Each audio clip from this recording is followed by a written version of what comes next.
Hey boys and girls, this is Pip Surfer with another Cowabunga system update. Today is Tuesday, September 2nd, 2008. I hope you all had a great Labor Day weekend. You noticed that there was no post yesterday. That is because I was outside enjoying the beautiful day and honoring Labor Day. So no trading, especially on holidays for the US, and if there's a holiday for the UK. Those days you want to kind of stay out because of low trading volume. But today was back to normal, and I did trade today. And so we're just going to go ahead and jump right into it.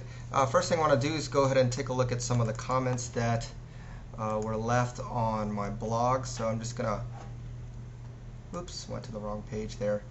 Let me just open up my last post, which was last Thursday. And I have a couple comments here. The first one is, "Hi Pip Surfer, I've read your post for several weeks, made my charts, but don't look like yours. Can you post a link to 2 templates, 15 and 4-hour chart? Thank you, let the Forex be with you." Hey, well, templates. First of all, let me just say that I'm using XTick. If you are also using XTick, I'd be more than happy to post my XTick template. And I'll go ahead and do that on the forums if that's what you're using. If you're using something else, I don't have any templates for it. If you are using MetaTrader 4, you can check out the forum page on the Cowabunga system, which a lot of traders have come up with templates for MetaTrader 4. So if that's what you're using, you might want to go ahead and check that out. Now let's go to the second comment from VMan123. Hey, I was wondering, on XTick, do you use exponential MACD or simple MACD? Also, I had 2 different charting softwares open with the same currency, time frame, and all other settings the same, but notice the open, high, low, close, one charting stuff. Yep, differed by a few pips from the other. Okay. And what you're saying here is that definitely each charting program is going to have different values because you are getting feeds from different brokers.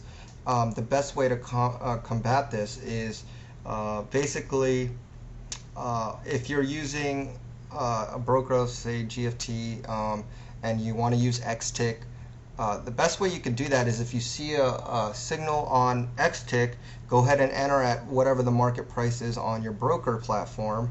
It may be a little off, but at the same time, when you see the signal to exit a trade on XTick, at that time you want to close your trade at market on your broker platform. So that way you are going by the signals produced by XTick, but you're getting in and out at the prices of your broker. So I hope that kind of helps you. May make it a little tricky, but it shouldn't be too hard. You should just remember, demo it first so you can get practice on it, but it shouldn't be too difficult. And I'll just go ahead and open up my chart so you can see that for my moving averages. You can see that my 10 moving average is an exponential moving average. Okay, and if you go, my 5 moving average is also an exponential moving average. So both moving averages are exponential. Because we're using a shorter time frame, we would kind of want to get the jump as early as possible, and that's what exponential moving averages are good for. Okay, so that was it for the comments. Now let's go ahead and take a look at our 4-hour chart and determine our trend. You can see that the cable has been just moving down very nicely. And our last trend change candle was way back on August 22nd, and since then there have been no new trend change candles, and this is what my chart looked like before I traded today. Okay, and after the day's done, you could see that there were no new trend change candles, so the trend remained down the entire day, which again makes it simple for us because we're only looking for one kind of trade, and that's short trades. And so now all we do is go down our 15-minute chart. I'm just going to move this way back to right before midnight, which is when I start looking for trades. But the first thing I want to do, as always, is check out any news reports that are coming out for the day. And basically, I'm going back to the Baby Pip site. You can just click on this Tools tab, and it'll open up the calendar for the day. And remember, I'm looking for news that will mainly affect the sterling and the dollar. And you can see that the only real big news event was at 10 a.m. Eastern Time, which was the ISM index, and that came out again at 10 a.m. and that's for the dollar. So that was really the only time that I wanted to look out for, was 10 a.m. But other than that, we were just looking for short trades, and we are ready to begin.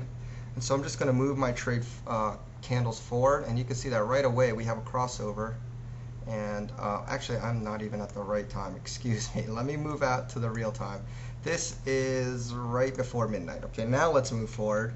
Remember, each of these candles are 15 minutes, so every time we move forward, we're going 15 minutes in time. And we're looking for a crossover to the short side, and here we have one at 1:45 a.m. Eastern Time. Now what we do is look at the indicators and see if they match up. RSI is below 50, stochastic's trending down, and MACD was positive and is losing value, so that is a valid trade. Plus, we're not around any news events, so this makes it even better. We can enter we're trying to get in as close to the close of this candle as possible, and that's at 78.95. All right, so 78.95, our closest 50 or 0 level is right here. And since we're about 45 pips away, that's a pretty good target level. Our stop is going to be at the most recent swing high, which is easy to find right there. That's 79.36. Now we're in a trade. Now the hard part's done. Now we just need to watch the chart and see what happens. So we just move forward. And you shouldn't get emotional at any of these times, because your trade, if you follow the rules correctly, you should feel comfortable and just let the market do its thing. Okay? And here you can see that at 4:15 a.m. Our target was hit.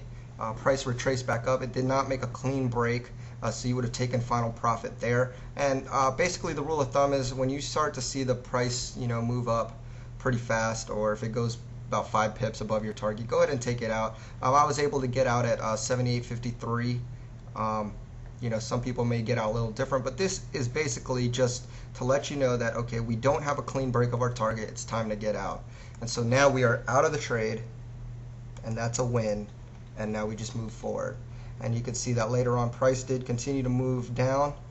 So we missed another 50 pips there, but don't worry about it. Just follow the rules, and you're fine. Don't be greedy. You got to win. Let's just keep going. All right.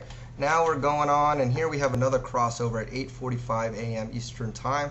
Now just look at the indicators again. RSI is below 50, stochastic's trending down, and MACD was positive and losing value. So another valid trade. Remember, our news event isn't until 10 a.m., so we have about an hour and 15 minutes here for the trade to marinate. That's a decent amount of time to let it go. So we're just going to go ahead and enter. We're entering at the close of the candle at 77.89. Again, our closest 50 level right here, 77.50, and that gives us about 39 pips of potential profit, and our stop is at 78.56. Okay, so now again, we just let our trade marinate. Okay, shouldn't get emotional. You shouldn't change your trades. Now here, it's 9:45 a.m. Eastern Time. We know news is coming out at 10, and whoops, I accidentally pressed the candle forward, but it's 9:45 here. Our trade isn't hit. We know news is coming out at 10, so my rule is whether we're positive or negative, exit the trade before a news event. So I exited here at 78.27, and I am out of the trade just before the news. And sometimes after the news, it could continue to go your way, and you could have made tons of profit. On the other hand, it could really take you out and just move in the opposite direction in your trade. So either way, we don't want to get caught in that. And you can see that the ISM did produce somewhat volatile movement there, and we would have gotten stopped out completely. But instead, because of our rules, we were able to cut some of our losses and exit a lot of pips before that. So that's the whole reason why we do that. Cut your losses or take your profits before news events. Okay, so I'm glad that happened. It's a good case study to follow. So we're just going to keep moving forward, and here there's a crossover.